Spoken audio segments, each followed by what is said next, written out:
गुरुजी doctor Chandrabhanu Satpathy एपरि एक व्यक्तित्व जहाँको जीवन रे थरे आसंती ताकू जीवन सारा निजर करनियंती कि अपूर्व शक्ति रही तांकठारे दुख सुख विपद आपद और जीवनर घड़ी संधि मुहूर्त रे से अकस्मात पहुँची जाती भक्तंक निकटरे दिन दिन मास मास कहीं काहा काहा सहित वर्ष वर्ष धरी तांकर सान्निध्य असजड़ा जीवन पथरे संचार करे आशार आलोक देखाई दिए नूतन जीवनर राहा केबे केबे मनरे कौतूहल हुए एते लोकंकर उपकार करने तांको मनरे किपरि भावना आसे से किभली समय बाहर करती केवल सहायता करने को नुहे केबे किए अबाटरे चलीगला बेले तांकर आकस्मिक प्रत्यक्ष और अप्रत्यक्ष आविर्भाव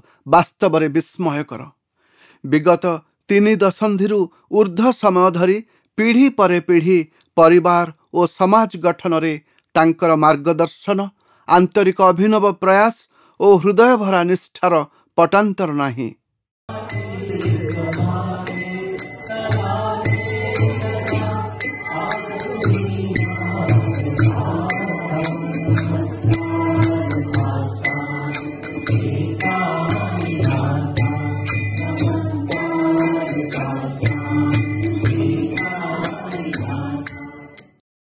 श्री गुरु भागवत तांकर एक अनन्य असाधारण कृति साहित्यर संभार और सांगतिकतार मधुर झंकार सांगको एथिरे निहित ज्ञान भाव और भक्ति एहाकु एक मर्यादापूर्ण सर्वजनादृत ग्रंथर मान्यता देइछि। गुरु पदानुसरण करुथबा समस्तंक पई एहा एक उपादेय और परम कल्याणकारी ग्रंथ। भारतर प्राय 5000 वर्षर दिव्य गुरु संप्रदाय परंपरा को आधार करी लिखित होईछि एही पवित्र ग्रंथ।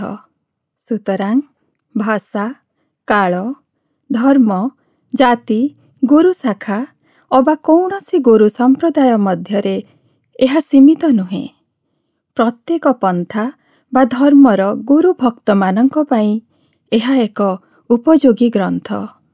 ग्रंथ रचना कालर अनुभूति संपर्क रे स्वयं गुरुजी कहती वर्ष 2001 रे श्री गुरु भागवत लिखिबा आरंभ करिबा तांको पई एक अकस्मात घटना थिला। सेही वर्ष 2001 कार्तिक पूर्णिमा दिन रात्रि भोजन समापांते दिल्ली बसंत विहार स्थित घरर बाहर को बुलिबा को जाइथिली। पूर्णिमा रात्रिर मधुरिमा मते एक नैसर्गिक आनंद प्रदान करिथिला। घर को फेरी आसी श्री गुरु मानंकर महिमा विषय चिंता कला बेले एक स्वतः प्रेरणा मनरे जागरित हला श्री गुरु मानक उपरे किछि भाव व्यक्त करिबा पई। सेतेबेले हठात मते मने पड़िला अति बड़ी श्री जगन्नाथ दासंक द्वारा पद्याकार रे नवाक्षरी छंदरे ओडिया भागवतर चारिधाड़ी गोविंद गोविंद गोविंद पदुक्षरुछि मकरंद से मकरंद पान करी हेले तरिले ब्रजनारी यह स्मरण करी मु भावाकुलित होई श्री गुरुंक उद्देश्य रे चारिधाड़ी लिखिथिली। श्री गुरुदेव गुरुदेव प्राणम खोजे पाद तब तुम श्री पयर ध्यान रे एकाग्रता आसे मनरे। ओडिया भाषा रे जो श्री गुरु भागवत मु आरंभ करथिली आज 20 वर्ष तले 2001 रे प्राय मध्यरात्रि जेतबे चंद्रमा विधौत रजनी परिवेश को घेरी रखिथिला। प्रथम 4 लाइन से लिखिथिली श्री गुरुदेव प्राणम खोजे पाद तब तुम श्री पयर ध्यान रे एकाग्रता आसे मनरे। और से 4टा लाइन कम से कम आज 34,000 लाइन हो सारा 8 खंड श्री गुरु भागवत मु लिखि सारी जगह छपाई सारी आहरी 2 खंड प्राय प्रस्तुत हो सारी। यह संभव जेहेतु मु श्री गुरु को चरण प्रार्थना करी श्री जगन्नाथ को स्मरण करी गुरु भागवत लिखी। ନବାକ୍ଷରୀ ଛନ୍ଦରେ ରଚିତ ଏହି ପ୍ରଥମ ଚାରିଧାଡ଼ି କ୍ରମଶଃ 8ଟି ଗ୍ରନ୍ଥରେ 34,000ରୁ ଊର୍ଦ୍ଧ୍ୱ ଧାଡ଼ିରେ ସଂକଳିତ ହୋଇ ଏକ ମହାକାବ୍ୟର ରୂପ ନେଇଛି। ଯେତେବେଳେ ଓଡ଼ିଆ ଭାଷାର ଭବିଷ୍ୟତ ନେଇ ଆଶଙ୍କା ସୃଷ୍ଟି ହେଉଥିଲା, ସେତେବେଳେ ଏହି ଗ୍ରନ୍ଥ ଓଡ଼ିଆ ଭାଷାକୁ ବିଶ୍ୱବ୍ୟାପୀ ପହଞ୍ଚାଇ ପାରିଛି। କାରଣ ଏହାର ଅନୁଦିତ ସମସ୍ତ ପ୍ରାନ୍ତୀୟ ଭାଷାର ଗ୍ରନ୍ଥରେ ମୂଳ ଓଡ଼ିଆ ଭାଷା ଅକ୍ଷୁର୍ଣ୍ଣ ରହିଛି। ଆହୁରି ଉଲ୍ଲେଖନୀୟ ବିଷୟ ହେଉଛି, ସର୍ବପ୍ରଥମେ ଅଣ ଓଡ଼ିଆମାନଙ୍କ ଦ୍ୱାରା ଏହି ଗ୍ରନ୍ଥର ଗାୟନ ଓ ପାରାୟଣ ଗୁରୁଗ୍ରାମ ଓ ଭୁବନେଶ୍ୱରସ୍ଥିତ ଟଙ୍କପାଣି ମନ୍ଦିରରେ ଅନୁଷ୍ଠିତ ହୋଇଥିଲା। ଏପର୍ଯ୍ୟନ୍ତ ଏହି ଗ୍ରନ୍ଥ ଇଂରାଜୀ, ହିନ୍ଦୀ, ସଂସ୍କୃତ, ଆସାମୀ, ବଙ୍ଗଳା, ଭୋଜପୁରୀ, ଗୁଜୁରାଟୀ, ରାଜସ୍ଥାନୀ, ମରାଠୀ, ତେଲୁଗୁ, ତାମିଲ, କଶ୍ମୀରୀ, କନ୍ନଡ଼, ପଞ୍ଜାବୀ ଓ ସିନ୍ଧୀ ଭାଷାରେ ପ୍ରକାଶ ପାଇସାରିଲାଣି। କେବଳ ସାହିତ୍ୟ ନୁହେଁ, ସଙ୍ଗୀତରେ ମଧ୍ୟ ସିଡି ଆକାରରେ ପ୍ରକାଶ ପାଇଛି ଓ ବିଭିନ୍ନ ଭାଷାର ପ୍ରତିଷ୍ଠିତ କଳାକାରମାନଙ୍କ ଦ୍ୱାରା ଗାୟନ କରାଯାଇଛି। ଏହା ପଛରେ ରହିଛି ଦେଶର ସବୁ ପ୍ରାନ୍ତରେ ପୂଜ୍ୟ ଗୁରୁଜୀଙ୍କର ବିଶାଳ ମହନୀୟ ଐଶ୍ୱର୍ଯ୍ୟ ବ୍ୟକ୍ତିତ୍ୱର ପରାକାଷ୍ଠା ଏବଂ ତାଙ୍କର ବିଚାର ଓ ବାଣୀରେ ଜନମାନସରେ ପ୍ରକଟିତ ଅଦ୍ଭୁତ ଆସ୍ଥା ଓ ବିଶ୍ୱାସ।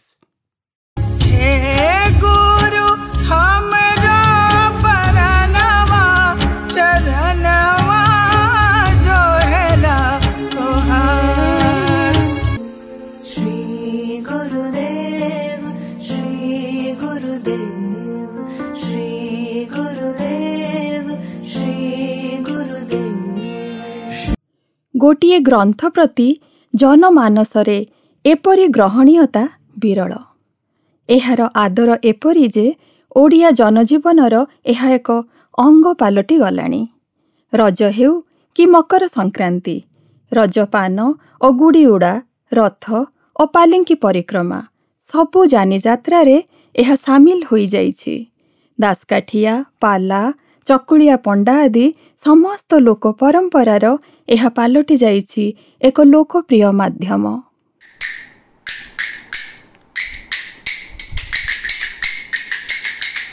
ये श्री गुरुदेव गुरुदेव प्राण मो खोजे पाद तब। ଏମିତିରେ ଦେଖିଲେ ଗତ ଦଶନ୍ଧିଟିକୁ ଶ୍ରୀ ଗୁରୁ ଭାଗବତର ଦଶନ୍ଧି ବୋଲି କହିଲେ ଅତ୍ୟୁକ୍ତି ହେବ ନାହିଁ। ଏହାକୁ ନେଇ ଅନୁଷ୍ଠିତ ହୋଇଛି ଶତାଧିକ ସେମିନାର ଓ ସମ୍ପାନ, ଆଲୋଚନା ଚକ୍ର ଓ ପାରାୟଣ, କୁଇଜ୍ ଓ ପ୍ରଶ୍ନୋତ୍ତର କାର୍ଯ୍ୟକ୍ରମ ଅନେକ ମଠ ଓ ପୀଠରେ, ବିଦ୍ୟାଳୟ ଓ ମହାବିଦ୍ୟାଳୟରେ। ଯୁକ୍ତରାଷ୍ଟ୍ର ଆମେରିକାରେ ଶ୍ରୀ ଗୁରୁ ଭାଗବତ ଉପରେ ସ୍ୱତନ୍ତ୍ର ଆଲୋଚନା କାର୍ଯ୍ୟକ୍ରମ ଅନୁଷ୍ଠିତ ହେବାକୁ ଯାଉଛି। କରୋନା ପରବର୍ତ୍ତୀ କାଳରେ ଅନଲାଇନ୍ ମାଧ୍ୟମରେ ଶ୍ରୀଗୁରୁ ଭାଗବତ ପାଲଟିଛି ମନର ଶାନ୍ତି ଓ ଜୀବନ ତତ୍ତ୍ୱର ଏକ ଅନୁପମ ଅନୁଭବ। ସମସ୍ତଙ୍କୁ ମୋର ଆଜି ଦିନରେ ନମସ୍କାର। କାଲି ଆମେ ମାନେ ଉତ୍କଳ ଦିବସ ପାଳନ କରିଥିଲୁ। ସେଇଟା ଆମ ଓଡ଼ିଆଙ୍କ ପାଇଁ ମହତ୍ୱପୂର୍ଣ୍ଣ ଥିଲା। ଆଜି ରାମନବମୀ, ଯୋଉଟାକି ବାବାଙ୍କର ଜନ୍ମଦିନ।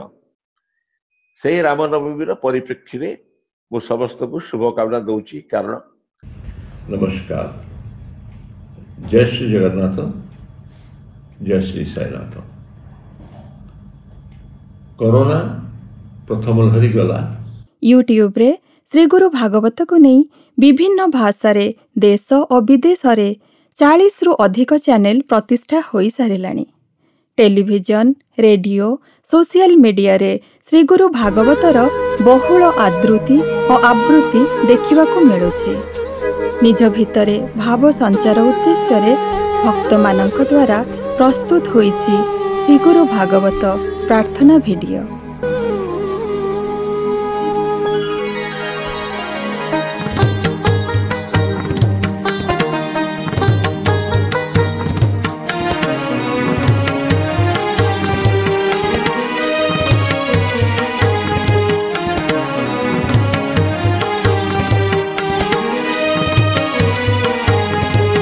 ଦକ୍ଷିଣ ଓଡ଼ିଶା, ପଶ୍ଚିମ ଓଡ଼ିଶା उत्तर ओडिशार उपांत अंचलगुड़िकरे ओडिया भाषा को पुनः संयुक्त करिबारे श्री गुरु भागवत एक दिव्य संजीवनी सदृश कार्य करुछि। तव श्री पयर ध्यान रे एकाग्रता से मन रे। सबुठारु उल्लेखनीय विषय होछि 500 वर्ष तलर भागवत परंपरा पुनर्जीवित होई कोण अनुकोण रे श्री गुरु भागवत टुंगी प्रतिष्ठा होई चलीछि। केवल ओडिशा नुहे, ओडिशा बाहरे छत्तीसगढ़, राजस्थान, नुआ दिल्ली प्रभृति स्थान रे मध्य ओडिया परंपरा शैली रे श्री गुरु भागवत टुंगी एवं टुंगी घर प्रतिष्ठा हवा देखिबाकू मिलिलानी। गुरु भागवत को नहीं एकाधिक पत्र पत्रिका, टीका पुस्तक आदि प्रकाश पाइलानी। श्री गुरु भागवतर जन्मतिथि कार्तिक पूर्णिमा। यह केवल ओडिशा कि ओडिया भाषाभाषी कहीं सारा विश्वर भिन्न भिन्न प्रांतरे भिन्न भिन्न भाषाभाषी मानक द्वारा पालित हेउछि। मोटामोटी भावरे गत 10 वर्ष मध्यरे लोकंकु भावसूत्र रे बांधी सेमानंकर चेतना और दृष्टिभंगी रे उत्तरण आनी जीवनर वास्तविकता को बुझाइबारे सहायक होइछि श्री गुरु भागवत।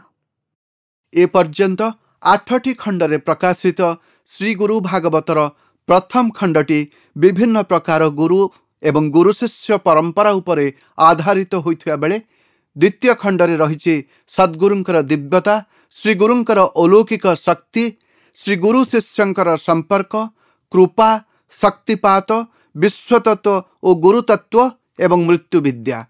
तृतीय खंडरे रहिछि धर्म, मृत्यु विद्या, कर्मफल और गुरु साधना। चतुर्थ खंडटी ईश्वर प्राप्ति पई एक मार्गदर्शिका अटे। तासह एथिरे रहिछि गुरु पूजा, जोग साधना एवं भक्ति। पंचम खंडटी मूलतः तत्व उपरे आधारित एवं एथिरे काल तत्व और सिद्धि तत्व आदि विषयर वर्णना रहिछि। एहा सहित रहिछि अंधविश्वास, अभिशाप और आशीर्वाद, गुरु शिष्यंकर दिव्य संपर्क एवं प्रथम गुरु मिलनर प्रतिक्रिया। षष्ठ खंडटी भारतर प्राचीन सन्थ यथा वेदव्यास, अगस्त्य, सन्दीपनी, वशिष्ठ प्रभृतिंकर अवदान यथा गायत्री मंत्र, सनातन धर्म, शैव और शाक्त परंपरा, पुराण एवं पुराणर इतिहास रे सन्निहित। एहा सहित यज्ञर दिव्य रसायन, यज्ञ कर्मरे सद्गुरुंक सहायता एवं सबुठारु गुरुत्वपूर्ण विषय हेउछि पारिवारिक धर्म। सप्तम खंडरे अछि परमात्मा, आत्मा और जीवात्मा, संथ गुरु मानकर महानता, रामायण और महाभारत एवं तहिरे थिबा गुरुतत्व, काल तत्वर संदर्भ, सृष्टि जन्म सिद्धांत, कली जुगर प्रारंभ, कुंडलिनी शक्ति, प्रभुंकर दर्शन बा साक्षात्कार एवं अवतार तत्व।